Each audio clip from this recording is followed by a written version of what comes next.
Alors bonjour, bienvenue dans cette vidéo. Alors aujourd'hui je reçois Salima. Salima comment? Salima Damani. Alors maître Damani pour vous, parce que vous allez prendre la confiance. Salima est notaire et aujourd'hui on va lui poser différentes questions que vous m'avez posées sur Instagram. En fait c'est pour découvrir le métier de notaire. Vous allez voir que le notaire ne sert pas uniquement à l'immobilier et on en a souvent besoin au cours de sa vie ou même après sa vie. Bon, c'est plus triste mais on en a quand même besoin. Alors vous êtes à l'étude de Ray de Foresta, c'est ça? Oui, à Montmorency dans le Val d'Oise, 95. Très belle étude dans un très beau bâtiment, parce que j'ai eu l'occasion d'y aller. En plus, l'immobilier, vous avez du goût. Non, mais c'est très important, je le dis dans mes formations, faites des biens qui sont beaux. Alors, comment on devient notaire, Salima? Dites-nous, maître Damani. Alors, pour devenir notaire, du coup, il y a deux possibilités. Soit on fait la voie universitaire. Après le bac, on fait la voie classique droit, un bac plus 5, et ensuite on fait l'école du notariat pendant 2 ans, pendant lequel il y a un stage, ou sinon on fait la voie plus professionnelle, un peu comme moi j'ai fait. Donc j'ai fait un BTS notariat dans une école à Paris, qui est pas très loin d'ailleurs. Ensuite j'ai fait une licence professionnelle à distance. Ensuite j'ai fait le DIMN, c'est le diplôme de premier clerc, qui est dans l'école du notariat. Donc tu as été clerc de notaire. Vous avez été clerc de notaire. Je vais juste tailler quand même. Donc vous avez été clerc de notaire et après? Non, en fait j'ai tout fait à distance. Ah. Tout est en alternance, tout à distance. En alternance, donc vous aviez un pied dans le professionnel. Exactement. C'est bien ça comme ça. Comme ça, au moins, on voit si on aime le métier et on apprend tout de suite à être clerc de notaire, en fait. Donc, 2 ans de BTS, 1 année de licence, 1 année de diplôme de premier clerc, un master 1, 2 master 2, j'ai fait. Mais c'était en plus, le deuxième master 2, c'était pas nécessaire. J'ai fait un master de droit notarial et un master 2 gestion de patrimoine. C'était pour avoir un petit peu ce côté gestion de patrimoine privé et professionnel. Surtout pour bien conseiller les clients, j'imagine. Exactement, et viser un autre type de clientèle. Et ensuite, les 2 ans d'école du notariat. Ok. C'est une tête bien remplie, un peu comme la mienne, sauf que moi j'ai fait bac moins, je sais plus combien. Bac moins beaucoup. Alors, j'ai plusieurs questions. Est-ce qu'on est obligé d'avoir un notaire de famille, un peu comme un médecin de famille ou pas? Parce que c'est une question qui peut paraître bête, mais il y a des gens qui ont un notaire de famille et qui ne changent pas. Alors, comment ça se passe? C'est pas une question bête parce que c'est une question que j'ai quotidiennement, à savoir est-ce qu'on peut choisir son notaire, comment on choisit son notaire, est-ce qu'on est obligé de prendre le notaire conseillé par l'agence, par exemple, quand on achète un bien par l'agence immobilière, est-ce qu'on est obligé de prendre le notaire du vendeur? Ça aussi, c'est une question qui allait venir, donc voilà, parce que les gens me disent, est-ce qu'il vaut mieux venir avec son notaire ou prendre un seul notaire? Qu'est-ce que vous en pensez en tant que notaire? Alors, moi je pense qu'il faut faire ce qu'on a envie de faire. On n'a aucune obligation légale de prendre le notaire de qui que ce soit. Vous choisissez le notaire que vous voulez, avec qui vous vous sentez en confiance et qui répond à vos attentes sur ce que vous avez besoin. Un notaire disponible, un notaire qui vous conseille, enfin chacun a des attentes différentes. Après, il n'y a aucune obligation de prendre le notaire du vendeur, de l'acheteur, chacun prend son notaire. Il faut juste savoir qu'un notaire, c'est une profession. En étant notaire, on doit être impartial. Donc qu'on soit le notaire du vendeur ou de l'acquéreur ou des deux, on a le conseil de la même manière, on doit conseiller les gens de la même manière. Parce que moi j'ai des gens qui me disent, oui le notaire il est là pour défendre mes intérêts, et ils pensent que le notaire va arnaquer notre partie pour les défendre, mais en fait... on n'est pas du tout des avocats, on est là pour rédiger les actes, rendre l'acte authentique et sécuriser l'opération pour les clients. Donc qu'on soit notaire du vendeur ou de l'acquéreur. Après, le fait d'avoir son propre notaire, c'est avoir plus de disponibilité et être rassuré de son côté un peu. Après, pour l'acquéreur, ça ne change rien, qu'il y ait un notaire ou deux notaires, les honoraires sont les mêmes. Lors d'un achat, en tant que notaire, vous conseillez quoi? De signer une promesse de vente avec un notaire ou plutôt un compromis avec une agence? Et quand vous conseillez, pourquoi vous conseillez l'un ou l'autre? Alors, ça dépend comment vous achetez. Si le bien il est dans une agence immobilière et que vous faites la visite et que l'agent immobilier a toutes les pièces, etc. Moi, j'ai des clients qui m'appellent en me disant tout est OK, l'agence me propose de signer un compromis. Je ne dis pas non au client, je lui dis juste que pour le rassurer, s'il souhaite, je peux viser les pièces et le compromis pour vérifier que toutes les informations et que tout est bien carré. Comme ça, on peut signer un compromis. Il y a d'autres gens qui préfèrent que ce soit rédigé par un notaire. Pour que ce soit des clauses plus approfondies ou un peu plus encadrées. Et au niveau des engagements, c'est différent. Dans une promesse de vente, généralement, on fait des promesses unilatérales. Le vendeur est irrévocablement engagé à vendre et l'acquéreur achète sous condition soit d'avoir un prêt avec les conditions financières.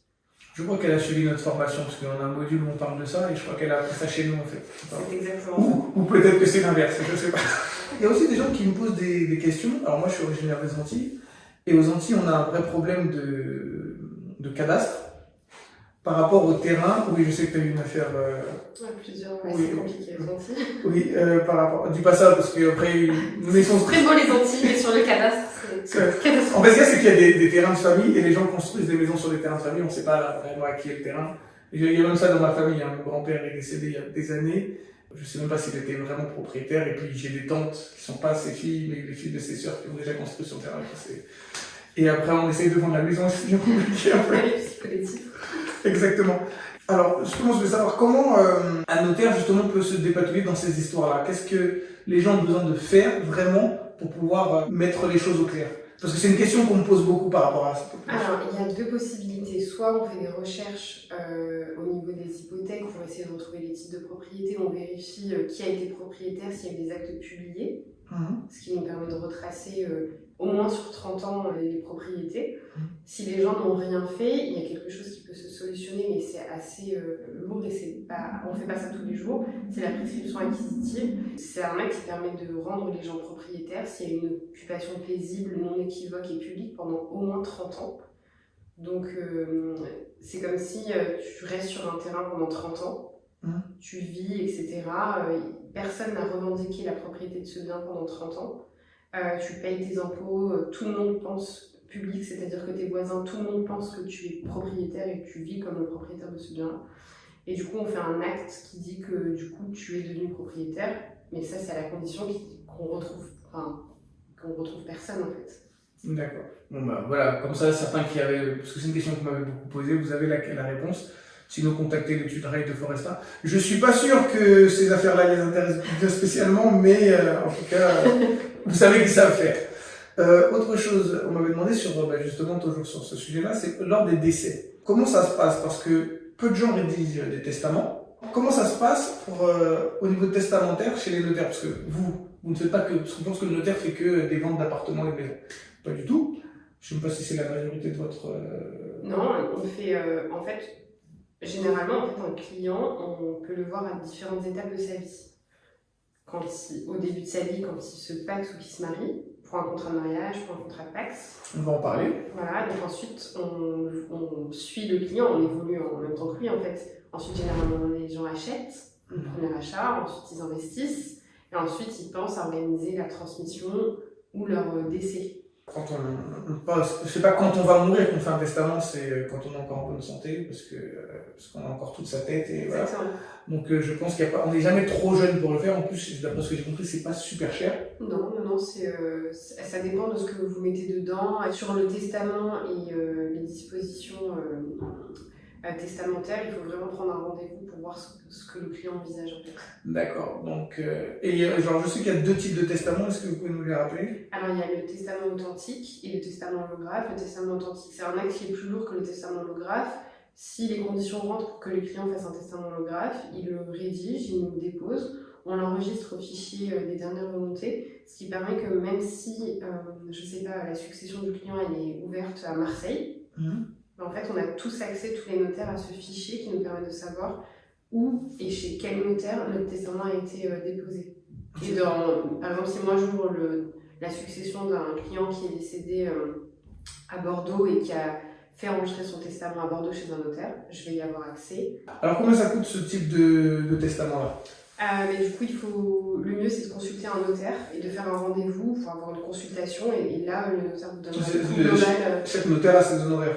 Mais il peut y avoir des honoraires et ensuite il y a une partie fixe, mais le mieux c'est de se rapprocher d'un notaire. Parce qu'après, j'imagine. Donc après les testaments, il y a aussi une autre partie sur laquelle on consulte les notaires, dont on a parlé tout à l'heure, c'est pour s'unir, se marier ou se paxer. Les gens, j'ai l'impression, alors je me trompe peut-être, que les gens font de plus en plus de contrats de mariage avant de se marier, je ne sais pas si c'est vrai ou non. Oui. Et je pense que les gens ont compris que faire un contrat de mariage, c'est pas forcément un homme riche qui se marie avec une femme pauvre qui veut le déplumer. En fait, c'est pas du tout ça. Comment ça se passe déjà pour un pax? Alors un PAX, vous avez deux possibilités pour le faire. Soit vous vous rapprochez du tribunal pour en faire un que vous remplissez, etc. Soit vous vous rendez chez un notaire pour faire un PAX reçu par un notaire. Donc on vous explique toutes les modalités, etc. Et ensuite, de la même manière, ça va être un PAX authentique. On vous donne tous les conseils et toutes les explications. Vous choisissez votre régime, soit séparation, soit indivision, et on vous donne, vous avez le conseil d'un notaire. Et par exemple, est-ce que je peux me marier et me paxer avec quelqu'un d'autre? Non.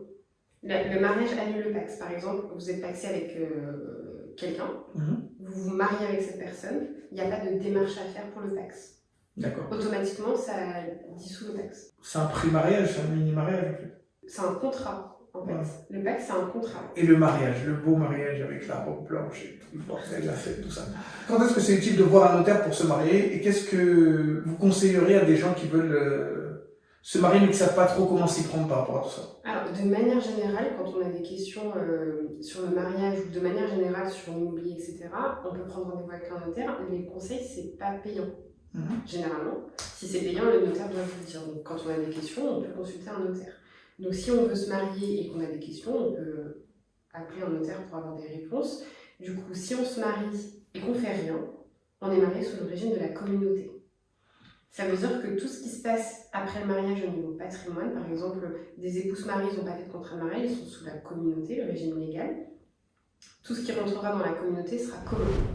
Un seul... Alors là, je vais poser une question qui ne m'a pas été posée à moi, elle a été posée sur un live de Maëva de Mon Budget Bento. Quand j'ai vu cette question-là, j'étais de l'apocalypse. Est-ce que c'est possible? Parce que moi, je crois que c'est pas possible. Mais Maëva n'a pas répondu parce que je ne sais même pas si elle avait vu, c'était dans les commentaires. Il y a une dame qui disait qu'elle était mariée avec un homme sous le régime de la communauté. D'accord. Et cet homme avait eu une précédente union. D'accord. Il avait une pension alimentaire à payer. D'accord. Et il ne la payait pas parce que je crois qu'il n'avait pas d'argent. Est-ce que c'est vrai que c'est possible que en fait, la pension alimentaire soit prise sur le salaire de la dame? En fait, à partir du moment où on se marie, tout est commun. Oui, voilà, c'est ça le truc. Le salaire, quand on se marie, sans régime, sans contrat de mariage, pardon, le salaire est commun.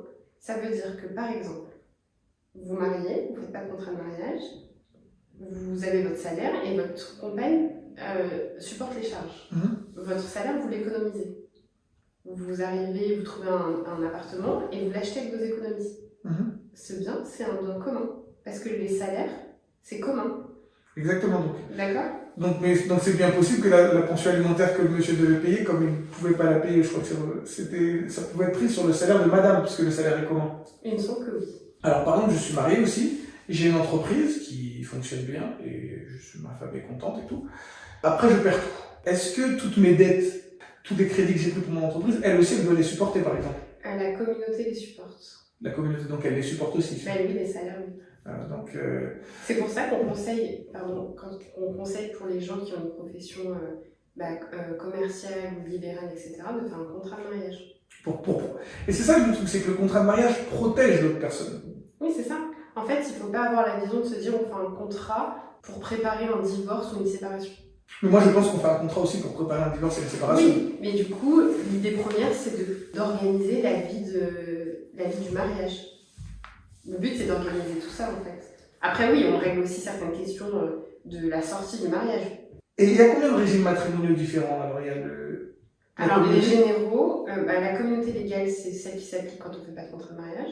C'est 80% des gens, je crois. Oui. Et j'avais dit à mon associé, imagine, mais pourquoi 80% se marient sans contrat? Parce que 80% des gens n'ont pas de pognon, donc il va se passer quoi? Oui, après, il y en a certains qui souhaitent quand même faire un contrat de mariage pour la séparation de biens. Je pense notamment aux personnes qui sont de confession musulmane, puisque en islam, le régime coranique, c'est la séparation de biens. Il y a certaines personnes qui veulent se conformer à ça, et du coup, ils font un contrat de mariage. Mais pas dans l'optique de se dire, pas pour une question patrimoniale, c'est plus pour une question d'éthique, en fait. Donc voilà, chaque type de client fait en fonction de... chaque client en fonction de ses convictions, qu'elles soient religieuses ou financières. Si vous avez des questions bien précises, n'hésitez pas sur les tutories de Foresta. Je vais mettre leurs coordonnées dans la vidéo et vous allez pouvoir les consulter.